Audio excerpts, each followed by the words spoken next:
Hi friends, నేను ఈరోజు ఏం చేస్తున్నానో తెలుసా? చికెన్ దమ్ కిచిడి. బిర్యానీ అయితే కాదు, కిచిడి.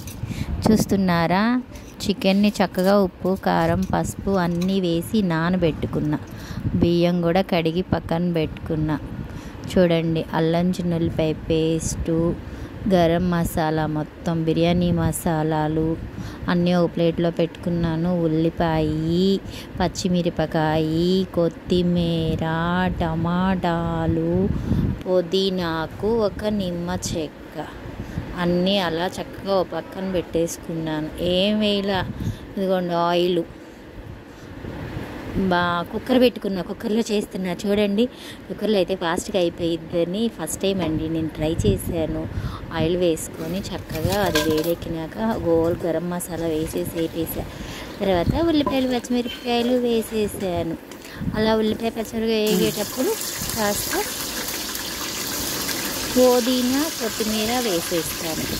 అలా అవి వేగేటప్పుడు చక్కగా అల్లం చిన్నులపై పేస్ట్ వేసేసి టమాటా ముక్కలు కూడా వేసి చక్కగా వేయించుకోవాలి. ఎర్రగా వేగాలి, బాగా వేపుకోవాలి. కొంచెం టైం పట్టింది. అలా బాగా వేపుకున్నాక చక్కగా చూడండి ఎంత ఎర్రగా వేగుతుందో. అలా వేగుతూ ఉండగా నేను ఫాస్ట్గా చెప్తున్నాను, ఏమనుకోకండి. నాకు వీడియో చేయాలి కదా, నాకు కుదరాలి కదా, అందుకని అలా ఫాస్ట్గా చెప్తూ ఉంటాను. అలా మగ్గినాక మనం నానబెట్టుకున్నాం కదా చికెన్, ఉప్పు, కారం, పసుపు, అల్లం చిన్నులపై పేస్టు, పెరుగు వేసి నానబెట్టుకున్నాం చక్కగా. అది కుక్కర్లో వేసేసి కొంచెం అది దానిలో వాటర్ వస్తాయి కదా, అవంతా ఇంకే వరకు బాగా ఫ్రై చేసుకున్నా. ఒక్క పావుగంట పట్టింది. పావుగంట తర్వాత బాగా ఎగిరిపోయినాక అది కొంచెం రుచికి సరిపడా ఉప్పేసినాక మనం నానబెట్టుకున్న బియ్యం వేసేసుకున్నా.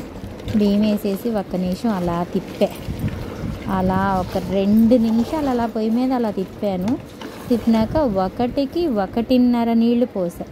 ఒక గ్లాస్కి 1.5 గ్లాస్ నీళ్లు పోసా.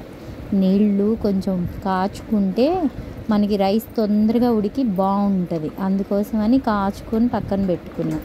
ఆ మరిగే నీళ్ళు చక్కగా ఈ ఫ్రై అయిపోయిన అన్నము, బియ్యం ఉన్నాయి కదా, ఆ బియ్యము కూరలో వేస్తే వేడి నీళ్ళు పోసుకున్నాం అనుకో మనకి తొందరగా విజిల్ వచ్చేస్తుంది.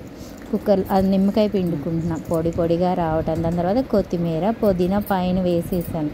వేసి చక్కగా పొయ్యి మీద పెట్టి 2 విజిల్స్ రానిచ్చాను. ఎందుకంటే వేడి నీళ్ళు కదా. 2 విజిల్స్ రానిచ్చినాక సూపర్గా మగ్గిపోయింది. బాగా చక్కగా ఎంత బాగుందో. టేస్ట్ కూడా చాలా బాగుంది. నేనైతే ఫస్ట్ టైం చేశాను. మీరు కూడా వీలైతే ఒక్కసారి ఇలా ట్రై చేయండి. తొందరగా అయిపోతుంది. చక్కగా ఉడికింది, అన్నీ కలిసి బాగా ఉడికింది. రైస్ అయితే బాగా పొడిగా వచ్చింది. నేను ఇంకా కొంచెం పొడిగా రావడం కోసం పైన కొంచెం నెయ్యి వేసుకున్నా. కొంచెం నెయ్యి వేస్తే స్మెల్ బాగుంటుంది కదా అనేసి నెయ్యి వేసాను. సూపర్ అంటే సూపర్ కుదిరింది.